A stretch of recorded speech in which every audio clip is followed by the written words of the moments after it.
subscribe our KC Trichy YouTube channel. Like, share, and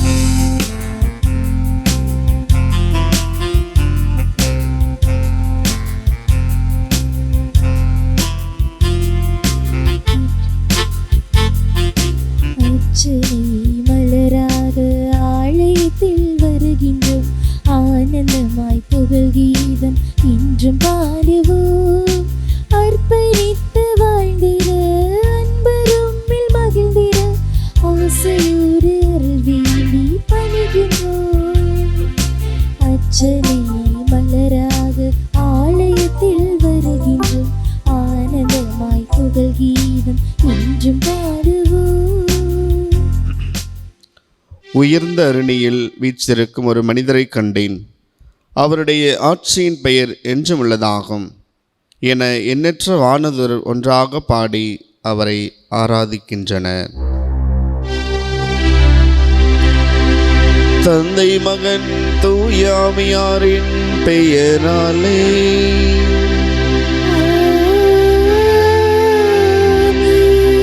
நம் ஆண்டவராகிய இயேசு கிறிஸ்துவின் அருளும் கடவுளின் அன்பும் தூய ஆவியாரின் நட்புறவும் நம் அனைவரோடும் இருப்பதாக.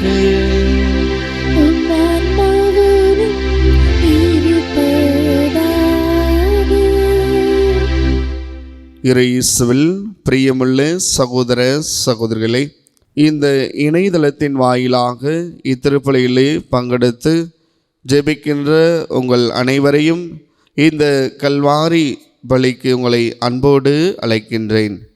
இத்தூய திருப்பலியிலே பங்கெடுக்க தடையாக இருக்கின்ற நமது குற்றங்கள், இறைவனுக்கும் மனிதருக்கும் இந்த இயற்கைக்கும் எதிராக செய்த எல்லா தவறுகளையும் நினைத்து பார்த்து மனம் வருந்தி மன்னிப்பை வேண்டுவோம். எல்லாம் அல்ல இறைவனிடமும் சகோதர சகோதரிகளே, உங்களிடமும் நான் பாவியினை ஏற்றுக்கொள்கிறேன். ஏனெனில் என் சிந்தனையாலும் சொல்லாலும் செயலாலும் கடமையில் தவறியதாலும் பாவங்கள் பல செய்தேன். என் பாவமே, என் பாவமே, என் பெரும் பாவமே. ஆகையால் எப்பொழுதும் கன்னியான புனித மரியாதையும் வானதூதர் புனிதர் அனைவரையும், சகோதர சகோதரிகளே உங்களையும் நம் இறைவனாகிய ஆண்டவரிடம் எனக்காக வேண்டிக் கொள்ள மன்றாடுகிறேன். இயலாமலை இறைவன் நம்மீது இரக்கம் வைத்து நம் குற்றங்களை எல்லாம் மன்னித்து நம்மை நிலை வாழ்வுக்கு அழைத்து செல்வாராக. ஆமென்.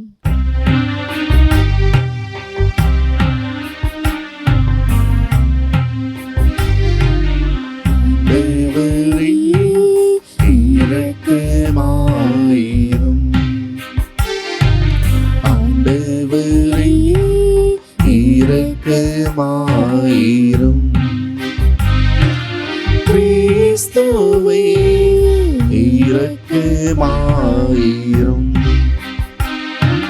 கிறிஸ்துவே இரக்கமாயிரும், ஆண்டவரே இரக்கமாயிரும்,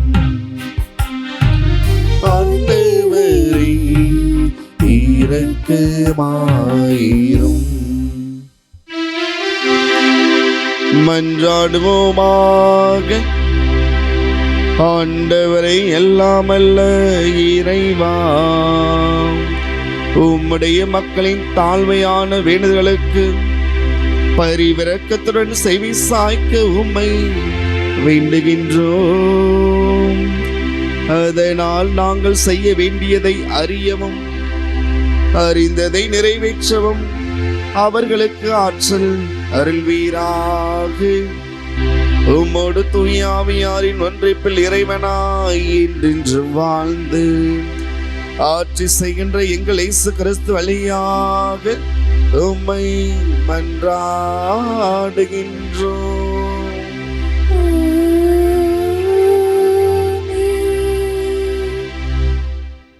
முதல் வாசகம். ஆண்டவர் அன்னாவை நினைவு கூர்ந்தார், அவரும் சாமுவேலை ஈன்றெடுத்தார். சாமுவேல் முதல் நூலிலிருந்து வாசகம். அதிகாரம் 1, இறை வார்த்தைகள் 9 முதல் 20 முடிய. அந்நாட்களில் சிலோவில் உண்டு குடித்த பின் அன்னா எழுந்தார். குரு ஏலி ஆண்டவரின் கோவில் முற்றத்தில் ஓர் இருக்கையில் அமர்ந்தார். அன்னா மனம் கசந்து அழுது புலம்பி ஆண்டவரிடம் மன்றாடினார். அவரும் பொருத்தனை செய்து வேண்டிக் கொண்டது: படைகளின் ஆண்டவரே, நீர் உம் அடியாளாகிய என் துயரத்தை கண்ணோக்கி என்னை மறவாமல் நினைவு கூர்ந்து எனக்கு ஓர் ஆண் குழந்தை தருவீரானால் அவன் வாழ்நாள் முழுவதும் ஆண்டவராகிய உமக்கு ஒப்பு கொடுப்பேன். அவனது தலைமேல் சவர கத்தியே படாது. அவர் இவ்வாறு ஆண்டவர் திருமுன் தொடர்ந்து மன்றாடி கொண்டிருந்தபோது ஏலி அவருடைய வாயை கவனித்தார். அன்னா தம் உள்ளத்தினுள் பேசி கொண்டிருந்தார். அவருடைய உதடுகள் மட்டும் அசைந்தன, குரல் கேட்கவில்லை. ஆகவே ஏலி அவரை ஒரு குடிகாரி என்று கருதினார். ஏலி அவரை நோக்கி, எவ்வளவு காலம் நீ குடிகாரியாயிருப்பாய்? மது அருந்துவதை நிறுத்து என்றார். அதற்கு அன்னா மறுமொழியாக, இல்லை என் தலைவரே, நான் உள்ளம் நொந்த ஒரு பெண். திராட்சை ரசத்தையோ வேறு எந்த மதுவையோ நான் அருந்தவில்லை. மாறாக ஆண்டவர் திருமுன் என் உள்ளத்தை கொட்டி கொண்டிருக்கிறேன். உம் அடியாளை ஒரு கீழ்த்தர பெண்ணாக கருத வேண்டாம். ஏனெனில் என் துன்பத் துயரங்களின் மிகுதியால் நான் இறுதி வரை பேசிக்கொண்டிருந்தேன் என்று கூறினார். பிறகு ஏலி மனநிறைவோடு, செல், இஸ்ரேலின் கடவுள் நீ அவரிடம் விண்ணப்பித்த உனது வேண்டுகோளை கேட்டருள்வார் என்று பதிலளித்தார். அதற்கு அன்னா, உம் அடியாள் உம் கண் முன்னே அருள் பெறுவாளாக என்று கூறி தம் வழியே சென்று உணவு அருந்தினார். இதன்பின் அவர் முகம் வாடி இருக்கவில்லை. அவர்கள் காலையில் எழுந்து ஆண்டவர் திருமுன் வழிபட்டு விட்டு திரும்பி சென்று ராமாவில் இருந்த தங்கள் இல்லம் அடைந்தனர். எல்கானா தம் மனைவி அன்னாவோடு கூடி வாழ்ந்தார். ஆண்டவரும் அவரை நினைவு கூர்ந்தார். உரிய காலத்தில் அன்னா கருவுற்று ஒரு மகனை பெற்றெடுத்தார்.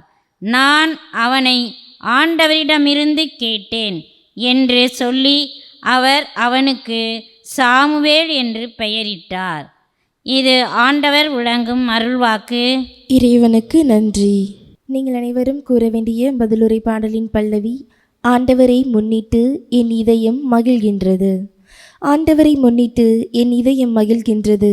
ஆண்டவரில் என் ஆற்றல் உயர்கின்றது. என் வாய் என் எதிரிகளை பழிக்கின்றது.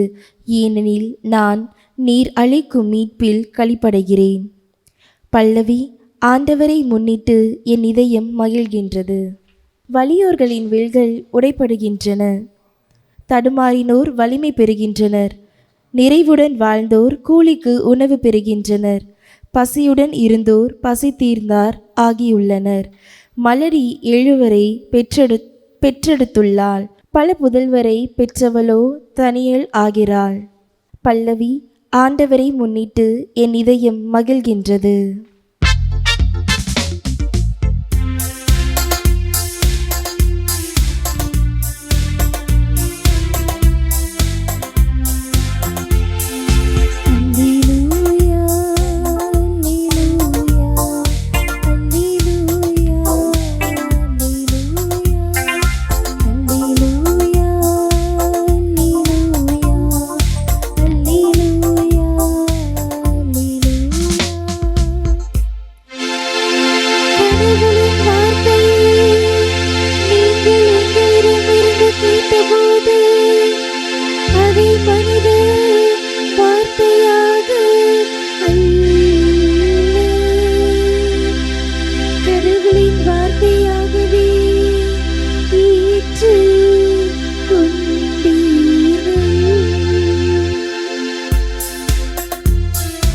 அல்லேலூயா, அல்லேலூயா, அல்லேலூயா,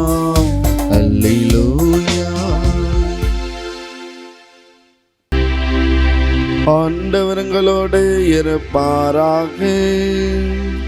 உம்மான்மாவோடும் இருப்பாராக. மார்க்கு எழுதிய தூய நற்செய்தியிலிருந்து வாசகம். ஆண்டவரே, மாட்சி உமக்கே. மார்க்கு எழுதிய தூய நற்செய்தி அதிகாரம் 1 இறை திரு வார்த்தைகள் 21 தொடங்கி 28 முடிய. இயேசுவும் சீடர்களும் கப்பர்நாகும் ஊரில் நுழைந்தார்கள். ஓய்வு நாளில் தொழுகை கூடத்திற்கு சென்று கற்பித்து வந்தார். அவருடைய போதனை குறித்து அவர்கள் வியப்பில் ஆழ்ந்தார்கள். ஏனெனில் அவர் மறைநூல் அறிஞரைப் போலன்றி அதிகாரத்தோடு அவர்களுக்கு கற்பித்து வந்தார். அப்போது அவருடைய தொழுகை கூடத்தில் தீய ஆவி பிடித்திருந்த ஒருவர் இருந்தார். அவரை பிடித்திருந்த ஆவி, நாசரேத் இயேசுவே, உமக்கு இங்கு என்ன வேலை? எங்களை ஒழித்துவிடவா வந்தீர்? நீர் யார் என எனக்கு தெரியும். நீர் கடவுளுக்கு அர்ப்பணமானவர் என்று கத்தியது. வாயை மூடு, இவரை விட்டு வெளியே போ என்று இயேசு அதனை அதட்டினார். அப்போது அத்தீய ஆவி அம்மனிதருக்கு வலிப்பு உண்டாக்கி பெரும் கூச்சலிட்டு அவரை விட்டு வெளியேறிற்று. அவர்கள் அனைவரும் திகைப்புற்று, இது என்ன? இது அதிகாரம் கொண்ட புதிய போதனையாக இருக்கிறதே. இவர் தீயாவிக்கும் கட்டளையிடுகிறார், அவையும் இவருக்கு கீழ்ப்படுகின்றனவே என்று தங்களிடையே பேசிக்கொண்டனர். அவரை பற்றிய செய்தி உடனே கலிலேயாவின் சுற்றுப்புறமெங்கும் பரவியது. ஆண்டவரின் அருள்வாக்கு. கிறிஸ்துவே, உமக்கு புகழ். எப்பொழுதும் மகிழ்ச்சியாக இருங்கள், இடைவிடாது இறைவனிடம் வேண்டுங்கள், என்ன நேர்ந்தாலும் நன்றி கூறுங்கள். இறை இயேசுவில் பிரியமுள்ள சகோதர சகோதரிகளே, நன்மையால் தீமையை வெல்வோம் என்ற மைய சிந்தனைகளை உங்கள் அனைவரையும் சிந்திக்க இன்று அழைக்கின்றேன். கண்ணுக்கு கண்ணல்ல, பல்லுக்கு பல்லல்ல, மாறாக நன்மையால் தீமையை வெல்வோம் என்ற இயேசுவின் மனநிலையை நம்மிடம் கொண்டவராக இன்று அனைவருமே சிந்திக்க அழைக்கப்படுகின்றோம். அன்னை தெரசாவின் வாழ்வில் பார்க்கின்றோம். அவர் யாரெல்லாம் திக்கற்றிருக்கின்றார்களோ, யாரெல்லாம் நோய்வாய்ப்பட்டிருக்கின்றார்களோ, ஆதரவற்று இருக்கின்றார்களோ, அவர்களை தேடி சென்று பணியாற்றுகின்ற பொழுது ஒருமுறை அவர்களுக்காக அன்னை தெரசா தன்னுடைய வாழ்வை அர்ப்பணித்து பொருட்களையும் பணங்களையும் சேகரிக்க தெருக்களிலே செல்கின்ற பொழுது அவர் ஒரு நபரிடம் கடைக்காரிடம் கேட்டார், என் பிள்ளைகளுக்கு ஏதாவது கொடுங்கள் என்று கேட்டார். அப்பொழுது அங்கிருந்தவர்கள் எல்லாம் ஏதோ அவர்கள் முடிந்த அளவுக்கு உதவி செய்தார்கள். இது அனைவருக்கும் தெரிந்த ஒன்றுதான், உண்மையிலே நடந்த ஒன்று. அப்பொழுது ஒரு மனிதர் அவருடைய நிலையை கண்டு அவருடைய சுயநலத்தால் அவன் காரி உமிழி அந்த அன்னை தெரசாவின் அந்த கேட்கின்ற பொழுது அவர் மேல் துப்பினான். ஆனால் அன்னை தெரசா அதை ஒரு பொருட்படுத்தாமல் அதை அந்த தீமையை நன்மையால் வெல்ல வேண்டும் என்பதற்காக, இது என் பிள்ளைகளுக்கு, இது எனக்கு இந்த எச்சில், என் பிள்ளைகளுக்கு ஏதாவது கொடுங்கள் என்று அவர் சொன்ன அந்த வார்த்தை அந்த மனிதனை மனமாற்றியது. அவன் அளவுக்கு அதிகமாக அன்னை தெரசாவிடம் கொடுத்து அந்த பிள்ளைகளுக்கு உதவி செய்தான். அந்த வார்த்தை தான், அந்த நன்மையான வார்த்தையால் பொறுமையோடு இது எனக்கு என் பிள்ளைகளுக்கு கொடு என்ற அந்த ஒரு தாழ்ச்சி, அந்த ஒரு நல்ல எண்ணம் அவனை மனமாற்றி அவன் நல்ல பிள்ளையாக மாற கடவுள் அந்த அன்னை தெரசாவின் மூலம் அந்த மனிதருக்கு அற்புதம் செய்தார். அன்பார்ந்தவர்களே, நம்முடைய வாழ்க்கையிலும் எப்பொழுது தீமை ஆதிக்கத்தை வெறுத்து நன்மை செய்கின்றோமோ, ஒருத்தன் தீமை செஞ்சால் அதை நாம் மறுபடியும் கோபப்பட்டு தீமை செய்கின்றால் ஒரு பலனுமே கிடையாது. நம்ம எப்போ அதை பொறுத்து அவன் மனமாற வாய்ப்பளிக்கின்றோமோ அப்பொழுது நாம் மனிதராக, கடவுளின் பிள்ளையாக, இயேசுவின் பிள்ளையாக, அன்னை தெரசாவாக, புனிதர்களாக நாம் மாறுகின்றோம். அப்போ நம்முடைய வாழ்விலே சிந்தித்து பார்ப்போம். எப்பொழுதுமே நாம் நெகட்டிவாக திங்க் பண்ணுறோம், அப்படித்தானே? அப்போ எதிர்மறையாக. ஆனால் இயேசு கிறிஸ்து இன்று நீங்கள் நன்மையால் தீமையை வெல்ல வேண்டும், பாசிட்டிவாக பேசணும், பாசிட்டிவாக இதை எடுத்துக்கிறணும், நேர்மறையாக இதை எடுத்துக்கிறணும். நம்ம பார்க்குறோம், ஒரு இடத்துல கூடனா நம்ம என்ன பேசுவோம், அடுத்தவங்களை போய் தவறாக பேசுவோம். அப்போ அடுத்து அதே போன்று புரணி பேசுவோன்னு சொல்லுவாங்க, அதானே? அதே போல் நம்ம அப்படி அல்ல. நாம் ஒரு இடத்தில் கூற நன்மையை பேச வேண்டும், நன்மையை சிந்திக்க வேண்டும். பிறருக்கு எது நன்மை பயக்குமோ அதை சிந்திக்கின்றவர்கள் தூய ஆவிக்கு நேர்மறையாக தூய ஆவியை போன்று சிந்திக்கின்றார்கள், ஆண்டவர் இயேசுவை போன்று சிந்திக்கின்றார்கள், தந்தை கடவுளை போன்று சிந்திக்கின்றார்கள். அப்போ நாம் நம்முடைய வாழ்விலே நாம் ஒன்று கூடுகிறோம். யாரை பற்றி பேசுகிறோம்? நல்லதை பேசுகின்றோமா இல்லை தீமையை பேசுகின்றோமா என்று இன்றைய நாளில் சிந்தித்து பார்ப்போம். அதைத்தான் நாம் பார்க்கின்றோம். மத்தேயு நற்செய்தி 18வது அதிகாரம் 20வது வசனத்திலே, மத்தேயு நற்செய்தி 18வது அதிகாரம் 20வது வசனத்திலே ஆண்டவர் இயேசு கிறிஸ்து இவ்வாறு கூறுகின்றார்: 2 அல்லது 3 பேர் என் பெயரின் பொருட்டு எங்கே ஒன்றாய் கூடுகின்றீர்களோ அங்கே அவர்கள் நடுவில் நான் இருப்பேன். ஆனால் இன்று பார்க்குறோம், நம்ம ஒன்று 3 பேர் கூடனா மற்றவங்களை பற்றி தவறாக பேசுகிறோம். அப்போ அப்படி அல்ல. அப்போ நாம் ஜெபிக்கின்ற பிள்ளைகளாக, அப்போ ஜெபிப்பது ஆண்டவர் ஜெயிப்பது மட்டுமல்ல, மற்றவரை பற்றி நன்றாக பேசுவது, நல்லதை சிந்திப்பது, நல்லதை செய்ய நாம் ஒன்று கூடி வருவது, அதுவும் ஜெபம்தான். இப்போ நம் கடவுளின் பிள்ளைகளாக ஒன்று கூடி ஒரு சிந்தனைக்காக, நேற்றைய தினம் கூட எங்களுடைய ஊரிலே கல்லடிப்பட்டியிலே நாங்கள் ஒன்று கூடி ஒரு பள்ளியை கட்ட வேண்டும், பள்ளிக்கூடத்திற்கு ஒரு கட்டிடத்தை கட்ட வேண்டும் என்று ஒன்று கூடி எவ்வாறெல்லாம் நாம் செய்தால் இந்த பள்ளி கட்டிடத்தை எழுப்ப முடியும், பிள்ளைகள் கல்வியில் உயர்ந்துகின்ற பொழுது எல்லா நிலையும் உயர்த்த முடியும் என்பதை பற்றி ஒன்று கூடி ஊர் பெரியவர்கள், இளைஞர்கள் மற்றும் ஆசிரியர்கள், அருட்தந்தையோடு இணைந்து நாங்கள் ஒன்று கூடி ஒரு நல்ல நிலைக்காக ஒன்று கூடி நல்லதையே பேசினோம், நல்லதையே சிந்தித்தோம். அது நன்றாக இருக்கின்றது, இறைவனுக்கு ஏற்புடையதாக இருக்கின்றது, இந்த சமூகத்துக்கு ஏற்புடையதாக இருக்கின்றது. அதுதான் இறைவன் விரும்புவது. இப்போ நாம் ஒன்று கூடி நல்லதையே சிந்திக்க வேண்டும், நல்லதையே செய்ய வேண்டும். அது ஜெபத்திற்காக, நல்ல காரியத்திற்காக ஒன்று கொடுக்கின்றது. அது இறைவனுக்கு சித்தமாக இருக்கும். இதனால் நாம் எந்த தீமையையும் வெல்ல முடியும். ஒரு நல்ல காரியத்துக்காக ஒன்று கூட வேண்டும். இரண்டாவது நாம் பார்க்கின்ற பொழுது ரோமையர்களுடைய திருமுகம் 12வது அதிகாரம் 21 வசனத்தில் இவ்வாறு குறிப்பிடப்படுகின்றது: தீமை உங்களை வெல்லவிடாதீர்கள், நன்மையால் தீமையை வெல்லுங்கள். அப்போ ரோமையர்களுடைய திருமுகம் அந்த 12வது அதிகாரம் முழுவதுமே தூய பவுலடியார் அழகாக கிறிஸ்தவ வாழ்வுக்குரிய ஒழுங்குமுறைகளை வரையறுத்திருக்கின்றார். அப்போ என்னுடைய கிறிஸ்தவ வாழ்வு எப்படி இருக்க வேண்டும் என்று நாம் ஒவ்வொரு நாளும் சிந்தித்து பார்க்க வேண்டும். இறை வார்த்தையை வாசித்து நன்மையால் தீமையை முறியடிக்க வேண்டும். அப்போ தீமையை எப்படி முறியடிக்க முடியும்? ஆண்டவர் இயேசு கிறிஸ்து தூய பவுலடியார் வழியாக அழகாக நீங்கள் வாசித்தீர்கள் என்றால் தெரியும். ஒரு சில இறை வார்த்தையை மட்டும் பகிர ஆசைப்படுகிறேன். பார்க்கின்றோம் 18வது வசனத்திலே, ரோமியர் புஸ்தகம் 12வது அதிகாரத்திலே 18வது வசனத்திலே இவ்வாறு குறிப்பிடப்படுகின்றது: இயலுமானால் உங்களால் முடிந்தவரை எல்லோரிடம் அமைதியுடன் வாழுங்கள். அப்போ நாம் ஒற்றுமையாக இருக்க வேண்டும், அமைதியோடு இருக்க வேண்டும் என்று ஆண்டவர் இயேசு கிறிஸ்து அழைப்புடுகின்றார். அதே போன்று 20வது வசனத்திலே, உன் எதிரி பசியால் இருந்தால் அவனுக்கு உணவு கொடு, தாகமாக இருந்தால் குடிக்க கொடு. இவ்வாறு பார்க்கின்ற பொழுது அந்த அதிகாரம் முழுவதுமே நம்முடைய கிறிஸ்தவ வாழ்வு மட்டுமல்ல, எல்லோருடைய வாழ்வும் பொதுவாக எப்படி இருக்க வேண்டும் என்று இயேசு கிறிஸ்து தூய பவுலடியார் வழியாக ஆணித்தரமாக எடுத்து எம்புகின்றார். எனவே சிந்தித்து பார்ப்போம்.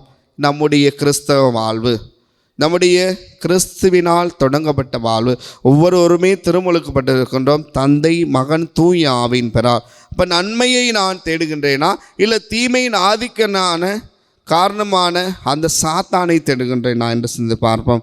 எவன் ஒருவன் ஒரு இடத்தில் ஒன்று கூடி நன்மையை சிந்திக்கின்றானோ, நல்லதை பற்றி பிறரை பற்றி நன்மையை பேசுகின்றானோ, அவன் இயேசுவாக மாறுகின்றான்.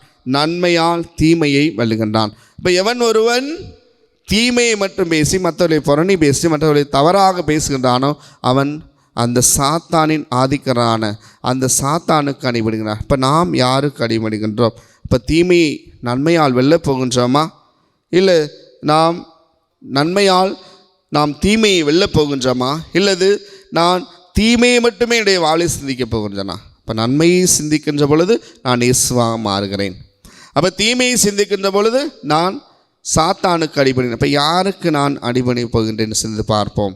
சிறப்பாக நாம் இன்றைய நாளிலே இயேசுவாக மாற கூடி பாசிட்டிவாக திங்க் பண்ணுவோம். பாசிட்டிவாக நாம் திங்க் பண்ணுகின்ற பொழுது இயேசு என்னோடு இருக்கின்றார். மற்றபடி தவறான எண்ணங்களை கொள்ளாமல் அவர்களை பற்றி சரியான எண்ணங்கள், நேர்மறையான எண்ணங்களை பகிர்ந்து கொள்வோம். அப்பொழுது நம்முடைய வாழ்வும் என்னை சுற்றியுள்ளவர்களும் நேர்மையாக சிந்திப்பார்கள், நன்மையானதை சிந்திப்பார்கள். தூய ஆவின் வல்லமையை பெற்றிருப்போம். தூய ஆவின் கனிகளையும் கொடைகளையும் பெற்றலாம் வாழ்வோம். அப்பொழுது என்னுடைய சமூகமும் எனது குடும்பமும் என்னை சார்ந்துள்ளவர்களும் கடவுளுக்கு ஏற்றாற்போல் வாழ்வார்கள். நம் ஆசீர்வதிக்கப்படுவோம், நமது குடும்பம் ஆசீர்வதிக்கப்படும், நமது நாடு ஆசீர்வதிக்கப்படும், நமது ஊர் ஆசீர்வதிக்கப்படும். அதற்கான வரத்தை சிறப்பாக இத்திருப்பலியிலே வரம் வேண்டுவோம். எப்பொழுது மகிழ்ச்சியாக இருப்போம், இடைவிடாது ஜெபிப்போம். என்ன நேர்ந்தாலும் நன்றி கூறுவோம். நன்மையால் தீமையை வெல்வோம். ஆமென்.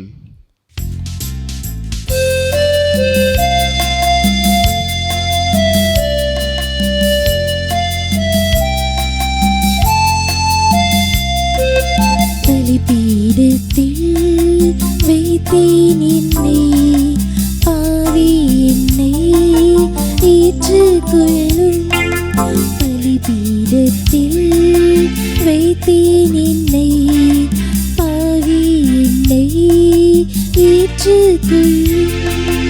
நிலையில்லா இன்பப் பூவுலகில் நித்தம் உன் பாதையிலே, நிலையில்லா இன்பப் பூவுலகில் நித்தம் உன் பாதையிலே, நின் சித்தம் போலும் கரத்தால், நின் சித்தம் போலும் கரத்தால் நித்தம் நடக்கும். சகோதர சகோதரிகளே, என்னுடைய மானை பழி எல்லாம் உள்ள தந்தையாக இறைவனுக்கு ஏற்றதாகும்படி மன்றாடுங்கள். ஆண்டவர் தமது பெயரின் புகழ்ச்சிக்காகவும் ஆட்சிக்காகவும் நமது நன்மைக்காகவும் புனித திரவின் அனைத்து நலனுக்காகவும் உமது கையில் இருந்து பலியை ஏற்றுக்கொள்வாராக. ஆண்டவரை எல்லாம் அல்ல இறைவா, மக்கள் அளிக்கும் காணிக்கையில் உமக்கு ஏற்புடையதாயிருக்க உமை வேண்டுகின்றோம். அதன் வழியாக அவர்கள் புனிதமடைந்து இறைப்பற்றலோடு தாங்கள் வேண்டுவதை பெற்றுக்கொள்வார்களாக. எங்கள் ஆண்டவராகிய இயேசு கிறிஸ்து வழியாக உம்மை மன்றாடுகின்றோம்.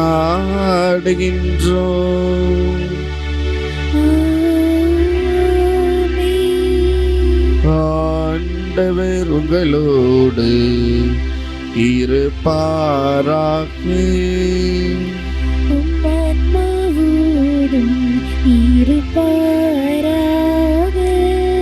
இதை எங்களை மேலே எழுப்புங்கள். ஆண்டவரிடம் எழுப்பியுள்ளோம். நம் இறைவனாகிய ஆண்டவருக்கு நன்றி கூறுவோம்.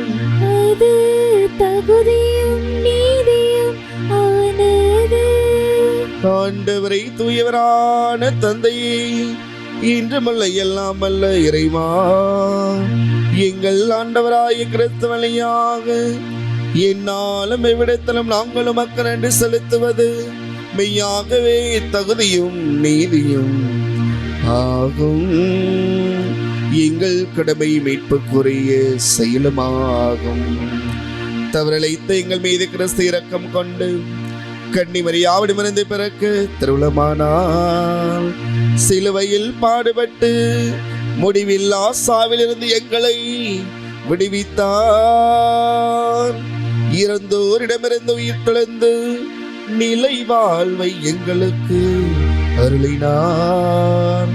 ஆகவே வானதூதரும் முதன்மை வானதோடும் அரியணையில் அமர்வோர் தலைமை தாங்குவோரோடும் வான் படிகள் அனைவரோடும் சேர்ந்து நாங்களும் அதை மாட்சியை புகழ்ந்து பாடி அக்களித்து பாடுவதாவது: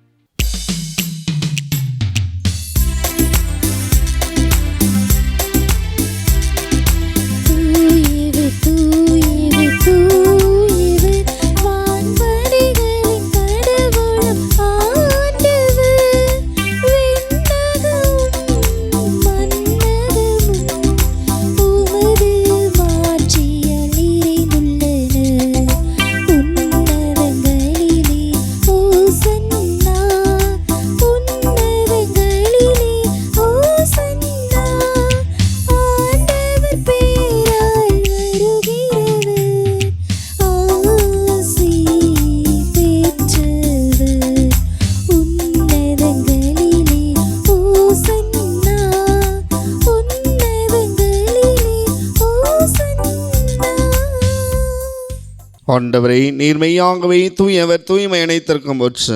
ஆகவே உடைய தூய ஆவியை பொழிந்து காணிக்கைகளையும் எங்களையும் புனிதப்படுத்தவமை தாழ்மையாய் வேண்டுகின்றோம். இவ்வாறு எங்கள் ஆண்டவரை இயேசு கிறிஸ்துவின் திருவுடலும் திரு ரத்தமுமாக இவை எங்களுக்கு மார்பனவாக. அவர் பாடுபடவிலும் கனிந்து தம்மை கையளித்த போது அப்பத்தை எடுத்து நன்றி செலுத்தி அதை பிட்டு தம் சீடர்கள் அனைவருக்கும் அளித்து இயேசு கூறியதாவது: அனைவரும் இதிலிருந்து பெற்று உண்ணுங்கள், ஏனெனில் இது உங்களுக்காக கையளிக்கப்படும் என்னுடல்.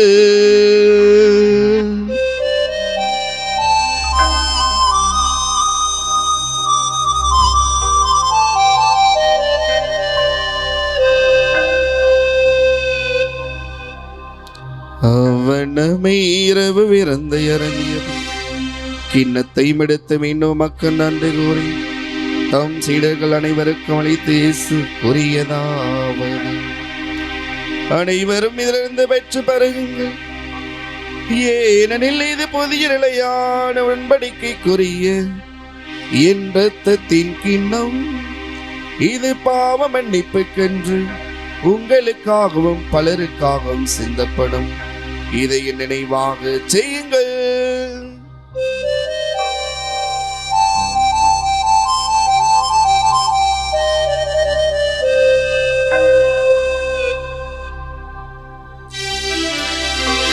நம்பிக்கையின் மறை பொருள். நீர் வருமளவு உமது இருப்பினை அறிக்கையிடுகின்றோம், உமது உயிர்ப்பினையும் எடுத்துரைக்கின்றோம். ஆகவே ஆண்டவரை, நாங்கள் கிறிஸ்துவின் இறப்பினையும் உயிர்ப்பினையும் ஓர்ந்து வாழ்வதரும் அப்பத்தை மீட்பளிக்கும் கிணத்தையும் கொடுக்கின்றோம். திருமஞ்சோலியும் பெரிய தந்தனை ஏற்றுக்கொண்டே மக்கள் நன்றி செலுத்துகின்றோம். மேலும் கிறிஸ்துவின் இரத்தத்திலும் பங்களும் எங்களை தூய ஆவியார் தாமை ஒன்று சேர்க்க வேண்டும் என உம்மை தாழ்மையுடன் வேண்டுகின்றோம். ஆண்டவரே, உலகெங்கும் பரவி இருக்கும் அது திரு அவை நினைவு கூர்ந்தருளும். எங்கள் திருத்தந்தையிலேயோ எங்கள் ஆயர் ஆரோக்கியராஜ் எல்லா திருநிலையராகியோரோடும் உமது திரு அன்பை நிறைவேற செய்தனம். அன்பின் ஆண்டவரை, எங்கள் குடும்பம் இருந்து போன ஒவ்வொருவரின் ஆன்மாவும் நித்திலை பாற்றியும்படியாக உம்மை தாழ்மையாய் வேண்டுகின்றோம். எங்கள் அனைவர் மீதும் இரக்கமாயிரும். கடவுளின் கன்னி தாயான புனித மரியா, அவருடைய கணவரான யோசேப்பு, புனித திருத்துதர்கள் இவ்வளவுகளும் முக்குந்தராயிருந்தோர் ஆகிய புனிதர் அனைவரும் நாங்கள் இலைவாளில் பகுந்ததை பெற்று இயேசு கிறிஸ்து வழியாக உம்மை புகழ்ந்தேற்று மரமல்ல உம்மை மன்றாடுகின்றோம்.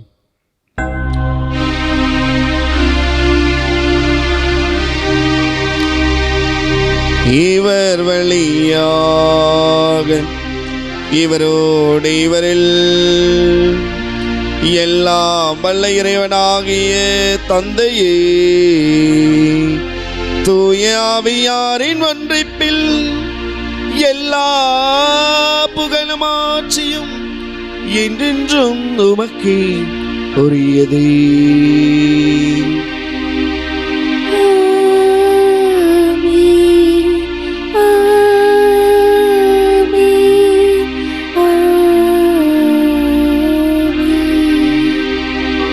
நன்மையால் தீமையை வென்றிட இயேசு நமக்கு கற்றுக் கொடுத்த ஜெபத்தை சொல்லி இப்பொழுது மன்றாடுவோம். விண்ணுலகில் இருக்கிற எங்கள் தந்தையே, முது பெயர் தூயதென போற்ற பெறுக. முது ஆட்சி வருக. முது திருவிழம் விண்ணுலகில் நிறைவேறுவது போல மண்ணுலகிலும் நிறைவேறுக. எங்கள் அன்றாட உணவை இன்று எங்களுக்கு தாரும். எங்களுக்கு எதிராக குற்றம் செய்வோரை நாங்கள் மன்னிப்பது போல எங்கள் குற்றங்களை மன்னியும். எங்களை சோதனைக்குட்படுத்தாதேயும், தீமையிலிருந்து எங்களை விடுவித்தருளும். ஆண்டவரை, தீமை அனைத்திலிருந்தும் எங்களை விடுவித்து எங்கள் வாழ்நாளில் அமைதியை கனிவுடன் அல்ல உம்மை மன்றாடுகின்றோம். உமது இரக்கத்தின் உதவியால் நாங்கள் பாவத்திலிருந்து எப்போதும் விடுதலை பெற்று யாதொரு கலக்கமுமின்றி, யாதொரு துன்பமின்றி, யாதொரு நோயுமின்றி நலமாயிருப்போமாக. நாங்கள் இதை நோக்கி இருக்கும் பேரின்பத்திற்காகவும் என் மீட்பராக இயேசு கிறிஸ்துவின் இரண்டாம் வருகைக்காகவும் மகிழ்வோடு காத்திருக்கின்றோம். ஏனெனில் ஆட்சியும் வல்லமையும் ஆட்சியும் என்றென்றும் உமதே. ஆண்டவர் இயேசு கிறிஸ்துவை அமைதியை உங்களுக்கு விட்டு செல்கின்றேன், என் அமைதியை உங்கள் அனைவருக்கும் அளிக்கின்றேன் என்றும் திருத்தலுக்கும் எங்களுக்கும் அளிந்தரே. எங்கள் பாவங்கள் குற்றங்கள் பலவீனங்களை பாராமல் உமது திருவையின் நம்பிக்கையை மட்டுமே கண்ணோக்கி அதற்கு அமைதியும் ஒற்றுமையும் தந்திருவீராக. என்றென்றும் வாழ்ந்து ஆட்சி செய்கின்றவர் நீரே. ஆமென். ஆண்டவருடைய அமைதி நம் அனைவரோடும் இருப்பதாக.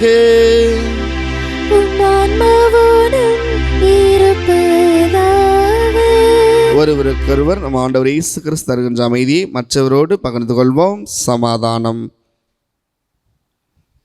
உலகின் பாவங்களை போக்கும் இறைவனின் செம்மறியே, எங்கள் மேல் இரக்கமாயிரும். உலகின் பாவங்களை போக்கும் இறைவனின் செம்மறியே, எங்கள் மேல் இரக்கமாயிரும். உலகின் பாவங்களை போக்கும் இறைவனின் செம்மறியே, எங்களுக்கு அமைதியை அளித்தருளும். இதோ நம் ஆண்டவர் இயேசு கிறிஸ்து நன்மையால் தீமையை வென்றவர். இன்று நம்மையும் நன்மையால் தீமையை வென்று நன்மையை மட்டுமே இந்த இயற்கைக்கும் மனிதர்களுக்கும் செய்ய என்று நம்மை அழைக்கின்றார். தர்மையான விருந்துகளுக்கு பெற்ற நாம் உண்மையிலேயே பேறு பெற்றவர்கள். ஆண்டவரே, நீர் என் இல்லத்தில் எழுந்தருள நான் தகுதியற்றவள். ஆனால் ஒரு வார்த்தை மட்டும் சொல்லியறலும், எனது ஆன்மா நலமடையும். ஆசை திருவிருந்துக்கான மன்றாட்டு. ஆண்டவரே, நீர் என் இல்லத்தில் எழுந்தருள நான் தகுதியற்றவன். ஆனால் ஒரு வார்த்தை மட்டும் சொல்லியருளும் என்று நூற்றுவர் தலைவன் ஜெபித்தது போல நாங்களும் இப்போது உம் திருப்பாதம் பணிந்து வேண்டுகிறோம். இனிய இயேசுவே, நாங்கள் தகுதியற்றவர்களாய் இருந்தாலும் எங்கள் தகுதியின்மையை பாராமல் நீர் எங்கள் உள்ளங்களில் எழுந்து வாரும். உம் அன்பிலும் அருளிலும் நாங்கள் நிலைத்திருக்க எம்முள் எழுந்து வாரும். உம் பிள்ளைகளாக உயிருள்ள உண்மை சாட்சிகளாக உமது நற்செய்தின்படி வாழ்பவர்களாக எங்களை உருமாற்ற வாரும். தந்தையின் திருவுளப்படி வாழ்ந்திட எங்களுக்கு துணை புரிந்திட வாரும். நன்மை செய்வதில் ஆர்வமுள்ளவர்களாய் தீமைகள் அனைத்திலிருந்தும் விடுதலை பெற்றவர்களாய் வாழவும் எங்களை வழிநடத்த வாரும். எல்லா நலன்களும் வளங்களும் எங்களை நிரப்ப வாரும். ஆமேன். நன்றி கூறி மன்றாடுவோமாக. ஆண்டவரை எல்லாம் அல்ல இறைவா, உம்மை பணிவுடன் நாங்கள் வேண்டுகின்றோம்.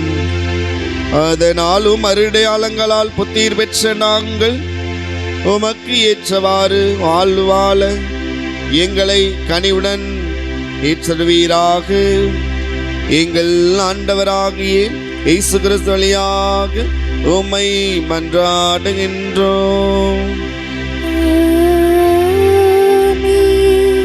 ஆண்டவர்களோடு இருப்பாராக.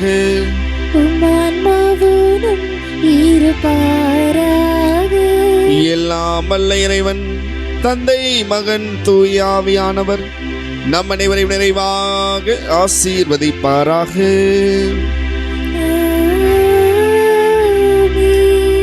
நன்மையால் தீமை வென்று இயேசுவின் உண்மை சீடர்களாக என்னாலும் வாழ சென்று வாருங்கள். கடவுள் நம்மோடு.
ஆவியின் பெயராலே ஆமென்.